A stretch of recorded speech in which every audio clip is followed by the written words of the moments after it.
All right, so uh welcome to season 5 of the Blerd Top podcast, brought to you by the Blerd Initiative, where we talk about anything and everything because we ain't worried about being canceled, Can't get right? canceled if no one knows about you.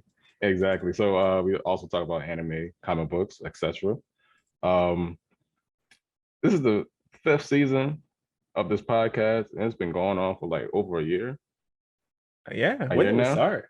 August of 2020. Uh Wow. yeah, so I think so, I believe. Because when I got the computer in like June or July Mm-hmm. of 2020. I'm about to So fact check us. August so of 2020. It's been that long. I know, and we're still going, which is good. Mm-hmm. Mm-hmm. Uh but on today's episode, I would like to have a blurred spotlight on Yori. Why, hello. Yeah, so he's a founding member of the Blerd Talk podcast and of the Blerd Initiative. He's also the head honcho over there at Warp Start. The only honcho is what you really mean. It don't matter, it's yours. You're the head August honcho. 16th, 2020, the first episode of Blerd Talk Man, begins. we I believe there has definitely been some growth. I think we sure as hell didn't get worse. Well, hopefully we didn't get worse. That'd be Yeah. awkward. 2 years is generally get worse. Nowhere to go but up from here. Mhm. But at Warp Start, you host tournaments. The Discord link will be in the description for anybody who is listening or watching on YouTube who would like to join his tourney. For those who don't know, an tournament is a form of a tournament where they play video games such as Call of Duty, What do you Madden, mean? So we just do 2K. fighting game tournaments, man. That's all. I know, Right now, at least. I know, but for people who don't know, they probably, I've thought about it. You don't know how many people may have had like a tourney format unofficially. Like if you playing your friends and it's like a group of y'all and y'all just play after each other, like, okay, I got next. Yeah. You had one. Yeah. And a lot of people don't even know that, or don't even care to know that, whatever. Either way. Mm-hmm. So first off, I just want to show some appreciation to you because you did it. And I was so happy for you when I popped up on my Twitch. I had a notification on my phone. And I saw Warp started during the tourney or whatever it had said. And I was like, wow, he talked about it and he did it. Yeah. Not many people talk and do. But you talked about it. You put forth the effort. You did it. We kind of started our own thing, like roughly around the same time, give or take a few months. Yeah. And we're going strong. We still putting forth the effort. We're still doing it. And I mean, I just think that can't go unnoticed. Right? It could. Not everyone has to recognize you, you know. I mean, yes, Naruto fans out there. Not everyone has to show you some recognition. Right. But we did it though. You did it, I did it, we did it, and we're in here for the long haul, hopefully. Tomorrow it comes crashing down. Yeah, that would suck. Definitely. It would.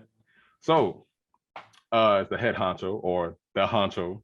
The honcho, because I'm the only one. At the Warp Start, I have some questions for you. Sure. So what made you start Warp Start to begin with? Like what made you want to do the tournament? The honest answer, I was bored. Yeah, COVID would do that, right? Yeah. So even outside COVID though, no. I'm normally I guess I do like a lot of self reflection and a lot of different things and a lot of like different analysis and comparisons between myself and other people. And earlier in life, I realized I was pretty gifted. Lots of things just come easy to me, and a lot of the times for me, easy is boring. You know, even you play video games with me. I could take the easiest choices, but I'll never take the easy choice. It doesn't even matter if it's the most effective way. I'm choosing the most complex way to do something, and probably one of the hardest ways. Yeah, many people don't understand that about me. Like I could be we'll relate back to fighting games. I could be slapping people in a fighting game, and I will literally just start playing completely different just to see what will happen. I'll play a complete rush down offensive character like he is the most defensive guy in the entire game, just to see how people react to do things. It's just more of a learning experience, more fun, just enjoyable moments. Like winning isn't every and anything to me. I really could kind of care less most of the time. I care about having an enjoyable experience I can learn from. Mhm. And at the point in life where I was at, most things in life were just easy. So, I mean, what could be harder than challenging yourself in your own business to say, hey, let's see if we can do this. Let's see if we can grow something. Let's see. Have you ever tried to create a community from nothing? Have you ever Yeah, tried to it's revive a dead game that no one even heard of? No one's like, everyone's like, what? What's that? That sounds stupid. That sounds silly. Like, well, how people many actually people said that to heard? you. I mean, people have said everything to me. Oh, I didn't Yeah, know that. I hear thought it was everything. But I mean, Blaze Blue doesn't sound like everyone's more so of like Tekken, Street Street Fighter, Fighter. Yeah, things that Mortal big. Yeah, Kombat. yeah. Yeah. Those like, you come to someone's like, oh man, you ever hear of Blaze Blue? Like, what? Huh? Like what's that? So a lot of the times people don't know what the heck it is that this person's even doing. They just hear like the generalized concepts, like how you Mhm. pitch the idea. Like if you pitch the idea of, hey, I'm trying to create the B dubs of esports. I want to create a place where people can go and watch video game tournaments and then eat wings and hang out with their friends. That sounds amazing. Mhm. But if you were to pitch it and say, I just want to create a place where people play video games and then they hang out, it's kind of like less compelling, especially how you pitch it and things like that. Even like the titles you use. Like if I started out saying Blaze Blue or like Final Fight or things like that, maybe not stick. But if I start out saying things like Street Fighter, Mortal Kombat, like those Yeah, things kind of stick more you would so. definitely get more attention. Yeah, yeah. Yeah, because those more mainstream. Yeah. So just the fact I'm not really hosting anything mainstream right now, and I'm not really planning to like that. I Mhm. kind of don't care too much about the mainstream like that. So there's just all sorts of challenges that are already in front of me that I'm just like, how do I get over this? How do I grow from zero to something? So that's why I kind of realized too, like trying to build a community, because with the Discord that I have for the Blerd Initiative, Mm-hmm. it's kind of like stagnant right now, and I'm Yeah. trying to figure out what can I do to bring people in.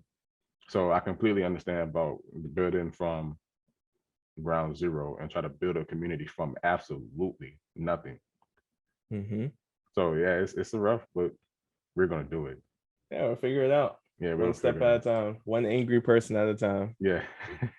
So how do you structure your tournaments? Like, do you have 8 entries, 12, 24? Like, what's the goal? So it's always a work in progress right now. So originally it was gonna be structured as 32-man tournaments. Until you run a tournament and then only 8 people show up. And Mhm. you're like, oh, 32 might have been a lofty goal. So So you had to humble essentially just yourself. starting out. In a sense, yeah. But the thing is that it mainly kind of comes down to marketing. Like, who knows of this game, who still plays this game, who would want to play. Just because you play the game doesn't mean you want to play in a tournament. Mhm. Or maybe you don't want the online tournament experience, but you do like playing in tournaments. COVID's made that difficult. Everything, for the most part, is done virtually. But some people despise playing online. They only want to play local, and I get Mhm. it. I understand that. I'm the same way. I'm the same way with chess. I will only play chess in person. I will not play chess like Online. online. I don't do that. I That's want good. to enjoy playing those things. That's good to know, because I got a chess game and I was intending to, like, hey, Yori, I have a chess Nope. game. Like, you want to play me? And I always had a feeling you was gonna say no, so I never asked. And I'm glad that you confirmed my suspicions. All No, just come down here. Slide down, we'll play all day.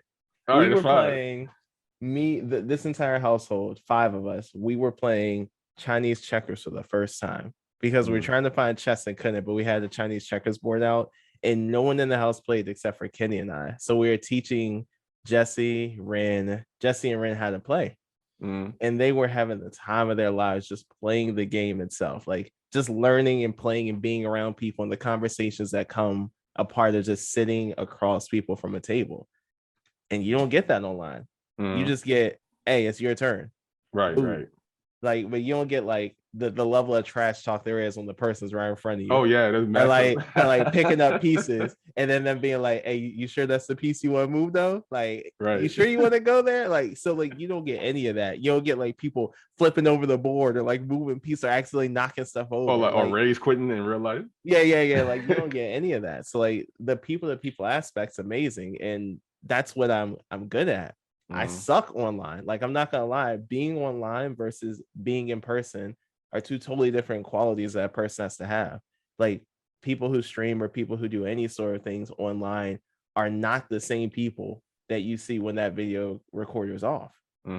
It's two different personas. It's incredibly hard to mirror that out or be that exact same person.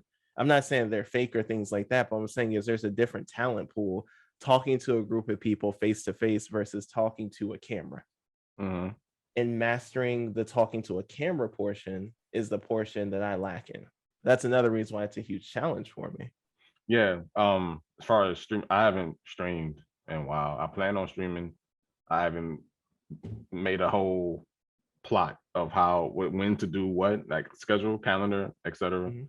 But that's another thing we would get better at. So as far as your tournament is concerned, from what I understand, there isn't an entry fee, correct? Nope. Okay, but no entry fee. So there is but whoever wins X amount of money that you decide to be correct. Right. Okay. So why did you choose that route versus you have a $25 entry fee and then whoever wins it all, like whoever wins it, like you have like, let's say you have 8 people and each of them put in $20 and whoever wins the pot. Why did you choose? Yeah. Why did you choose the no entry fee versus? All right, let's say you play 2K, right? Yes. If a random person popped up and was like, hey, give me $20 and you're in this tournament, would you take it? No. yeah. You see how instinctively you just laughed? It was like, bro, why would I give you? Right. I don't even know it's you. It's a combination. Okay. Like, one, being the newcomer on the block and not knowing anything, and then expecting people to be like, hey, yo, give me $20 and I'll reserve your spot. That just sounds suspect from the get-go. Like, everyone right now in the day and age of technology thinks everything's suspect, and for various reasons, obviously. So it probably wouldn't have been a good approach to start charging people from the get-go. Not until you build some sort of audience and say, hey, I actually do this. This is my track record. I do pay people out. These videos have been paid out, et cetera, et cetera. So it's hard to trust people with any amounts of money, especially over the internet when there's no face. That's the first thing. The second thing is, why pay me when most of the other tournaments are free anyway? Most tournaments you can get into for free. Okay, yeah. So that's the part, because I'm not into that scene. So I just do know, like, I was looking at okay, at the end of the day, you're running a business, right? And I know this is not the same thing, but if you go into somebody's house to get your hair done, you got to put like a deposit down to secure your spot, which is, I think, was kind of just weird in general. But that's the thing. That's what people do, right? Yeah. So that's why I thought to ask, like, so, like, if you put in an entry fee for like a somewhat deposit, would that secure people to come? Because then, like, if you put the money in, they're going to come because they don't want to lose out on the money. I mean, either way, they're probably going to lose out if they don't win it all anyway. But it's like, it's a gamble. So that's why I didn't. I wasn't sure on what's the difference as far as how your mind is working with the no entry fee versus the entry fee. Growth. Growth is where my mind is. We need to grow before we can create and utilize anything. Once growth occurs, at least at a decent rate, everything else can slowly start being factored in. All right, do we have, first of all, if the tournament's free and I only have 6 people playing, what happens if I charge? You're generally going to have less people. So I'm running a tournament of 6 people to what, 2, 3, maybe 0. So that jeopardizes the entire tournament for $30. For $30, I ruined the entire everything. Woo. So you have to think longevity of it. Sure, you might be taking a short-term loss, hopefully a short-term loss. No one wants to take a long-term loss. So hopefully a short-term loss for a long-term gain. A long-term gain, a long-term community building exercise, a long-term of people who I can just talk to and say, hey, this is how I did it. This is what I learned. Yeah. So yeah, that, because then I was thinking also that you are taking a L financially if Mm-hmm. by no entry fee, and then you're essentially giving out the prize money Yep. for whoever wins the tournament. And it's like, so you're going to take an L, but in the beginning, but long term, when you do gain people gain knowledge of your tournaments and you get more people and you get more participants, hopefully I guess you can go that route. Like, but then if most of the e-tournaments are free entry anyway, then why would you? Exactly. So how do you plan on Monetizing? profiting off of your e-tournaments? So it's more complicated in a sense, but I guess the easiest way of saying is once you grow a certain amount of following, generally speaking, sponsors is how you would have any sort of financial impact, any sort of anything come your way. So sponsors will probably be the number one answer, but before you can get sponsors, you need people showing that, hey, you're doing this consistently, you have some decent amount of following and things of that nature, getting your name out there, the recognition. So once those things can occur, or hopefully I'm going to assume that I do make it that far, that's when everything else financially can occur. And obviously, budgeting for it, you're gonna have to take L's early in. Generally speaking, like there's no one investing in me. It is literally just me. So you're gonna have to put some money in. You have to have some skin in the game. Yeah, invest in yourself. Yeah. So this is just more investment cost, honestly. So as of right now, are you still doing BlazBlue? Yes. So Okay. BlazBlue Central Fiction is the main thing I host. I'm actually gonna expand out to Brawlhalla as well. Brawlhalla has a much bigger fan base in general. Plus, it was a recommendation from a friend who has like at least 6 other people who want to play. I actually downloaded it because it was free on Steam. Yeah, so it's free too. I may be joining it. I don't even care if I win or not. It's just you just want to show that you can. Yeah, I just want to show that I'm here. I'm supporting your tournament. Just add another body, and I literally download. I didn't even like. Did you play yet? It? No.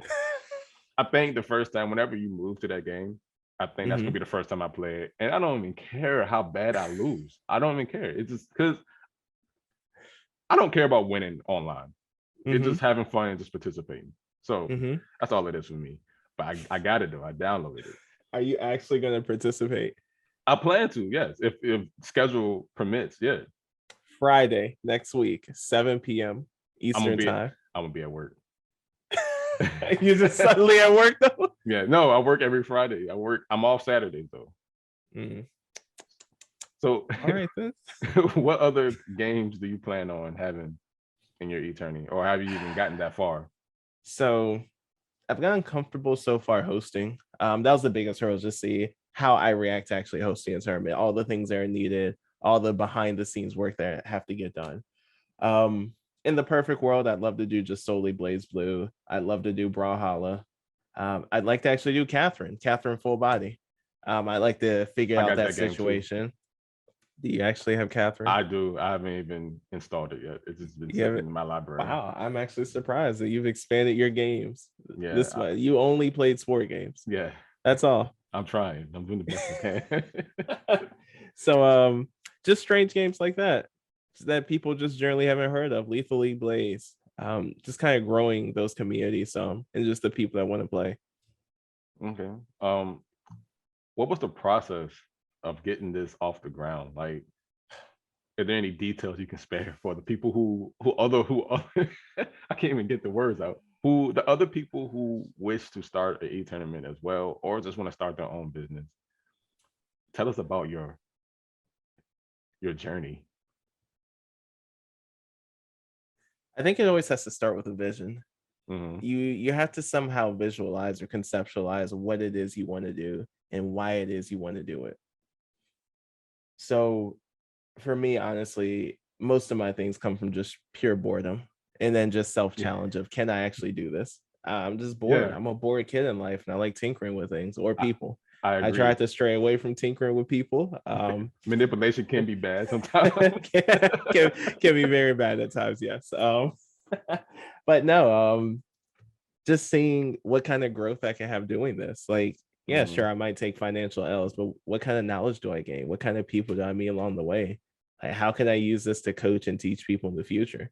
Like, financially, there's no financial incentive in that regard of what you can learn and do. And then just the fact of I have content out there. I forever have a tournament that will live within this game space. Right. And nobody Forever can't will take that that from you. tournament there. Like that's pretty cool that I can say in 10 years from now, I can sit back and watch years of tournaments I've hosted with my friends. Yeah, that's what motivates me as well. Like I can look Mhm. back now, because it's like we said August 16th of 2020. Yeah. I can go on the YouTube or Spotify or whatever and just look at all the content that's been put out and be like, I did that. Yeah, So I when create this content. Like right, I used to just watch tournaments in the background, just have them up. Why not right. be the one that creates that? And Yeah, then just a year or two later, I'm like, hey man, like who won that tournament? Hold on, let me see. And then play the whole thing back. you're gonna get the views anyway. You don't got to actually watch it. You know Yeah, what I'm saying? I get my own views on most of my views on my videos. Spam your own views. Oh yeah. You gotta support yourself, man. Give yourself at Yeah, least 10 views a minute. yeah. Yeah. So you had at least 2 turnings so far. Mm-hmm. The first What one didn't get recorded, sadly. but what are the challenges while you was doing the tourneys? Outside of the not recording the first one. Making What? sure that when you create a new Twitch account that you go into your settings and make sure it records. Yeah. Lesson 1 learned, and lesson taking that L definitely learned in the first one. So Yeah, when I was told, when I came into your personal Discord and I was talking to Sebastian, I believe, mhm. I was telling him how happy I was for y'all and how I'm proud of y'all. Like y'all did it, right? And he Mhm. was like, yeah, but did you hear what happened? I'm like, what? What are you talking about? Like, why would you bring bad news into? I'm trying to, like, you know what I'm saying? And he was like, oh yeah, it didn't get recorded.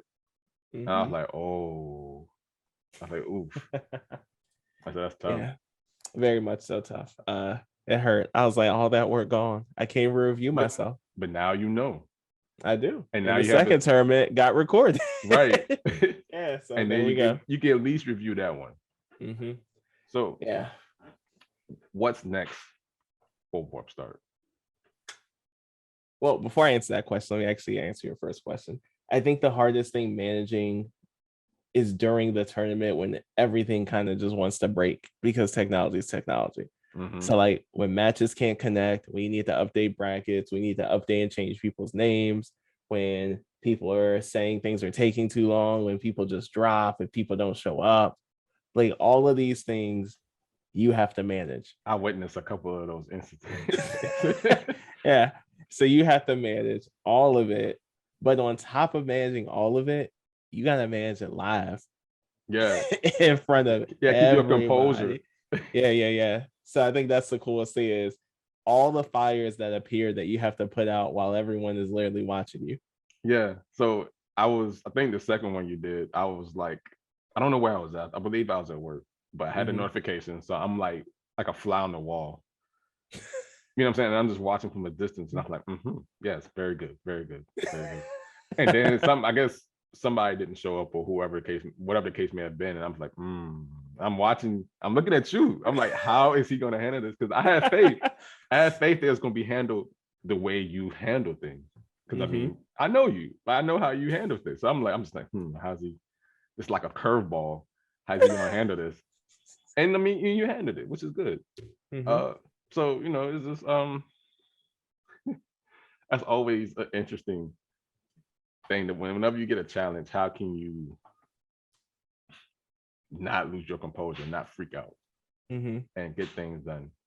Like I've always prided myself on trying to be calm in a hostile situation. And until them hands get thrown. Yeah, well, yeah, that's a whole different then a different person. You're not that person anymore. No, because now I feel threatened. That's not the point. So I mean, like, so after, what do you put after? Okay, I know you have these e-tourneys. You also do reviews. I mean, outside of that, what else you plan on doing with Warp Start? All right, so we have the tournaments, which is going to be the main focus.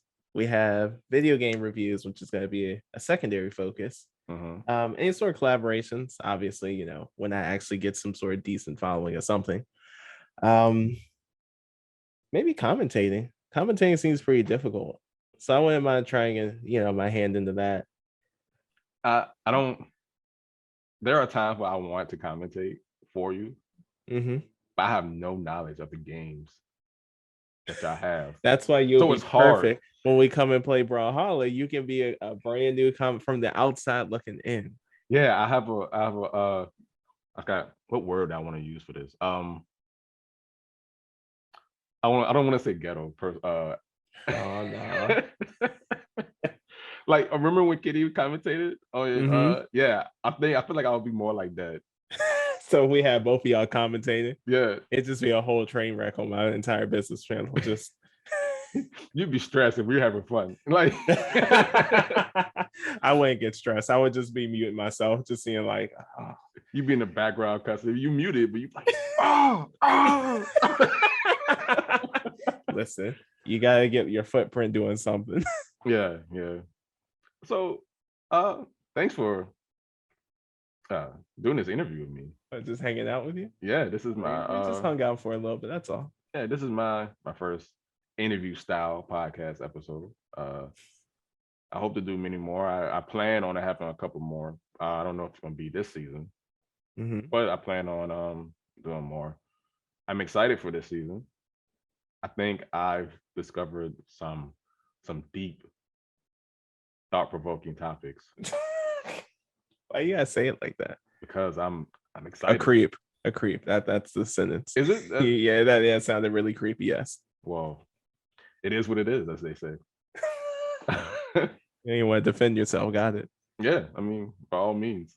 So, but yeah, I would like to thank you for coming on and be willing to do this interview.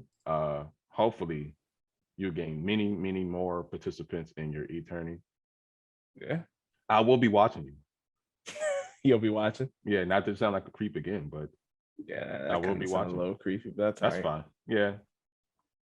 So this will end this Blerd Spotlight episode of the Blerd Talk podcast. What episode is this? The first one. Oh, number 1. Yeah. Oh, all right. This concludes this episode of the Blerd Talk podcast by the Blerd Initiative. I will put a link in the description for your Discord and your Twitch. Oh, why? Thank you. Yeah, it could use the help. Yeah, so hopefully it will grow exponentially in 2022. Look at that, big words here. Yeah, yes. I hope your e-tourney will be sublime. Oh my God, you're making my ears bleed every time you say this. I love that word, sublime. Anyway. No, eternity. The way you keep saying this. I just like, is it a messed up accent? Nah. Just let's move on. It just hurts my ears. We will catch you next time on the Blerd Talk podcast.